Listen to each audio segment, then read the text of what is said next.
At 8:40 a.m. on July 7th, 1967, a 17-year-old girl named Nancy McEwen was driving along a highway in Brooklyn, New York.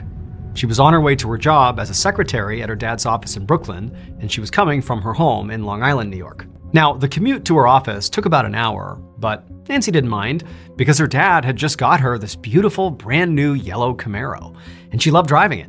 And the highway she was on had this amazing view of the beach and ocean down below. And so that day, Nancy rolled down her window so she could feel the ocean breeze as she drove, and then she took in a deep breath and she smiled. At the same time Nancy was doing this, a police lieutenant was driving in his car a couple cars back from Nancy, and as he was just driving along, he suddenly sees this yellow Camaro that to this point had been driving completely normally, suddenly veer off the road, miraculously missed the oncoming cars, and then smashed into a tree on the side of the road.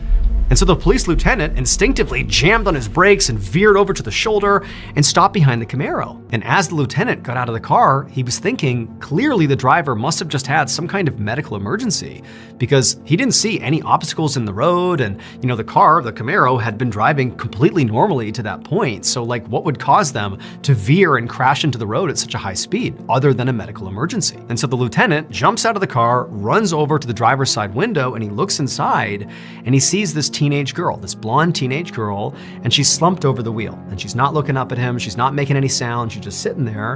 And so he opens up the door and he asks her, are you okay? And she didn't say anything, but she did moan. And so she was breathing, she was alive, and there weren't any obvious physical injuries. Clearly she's just crashed into this tree at high speed, so she's definitely shaken up, but there weren't any obvious grievous injuries that have occurred here, at least none that he could see. And so he asked her again, hey, are you okay? What's going on here? And she just continued to moan. And so again, considering he's looking at her and she seems, basically okay, all things considered, he thought, maybe she's drunk. That would kind of explain, the sudden veering off the road. And so at this point, the lieutenant radioed for backup and also called for an ambulance.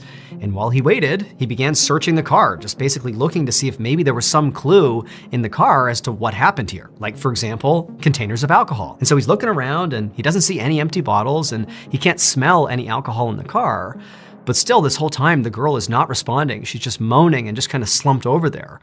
And then a couple of minutes later, he hears sirens and he looks up and a bunch of first responders came over. They pulled the girl out of the car, got her in the ambulance, and off to the hospital she went. Once Nancy got to the hospital, medical staff was able to determine that she was not drunk, but she did clearly appear to be having some kind of medical emergency. But they didn't know what it was. And again, there was no visible injuries on her. She just basically looked really shaken up and was non-responsive. And quickly, after Nancy was at the hospital, her condition only got worse, to the point where doctors were giving her shots of adrenaline to try to keep her alive. But it didn't work. And at 11:30 a.m., roughly 2.5 hours after Nancy crashed into the tree, she died.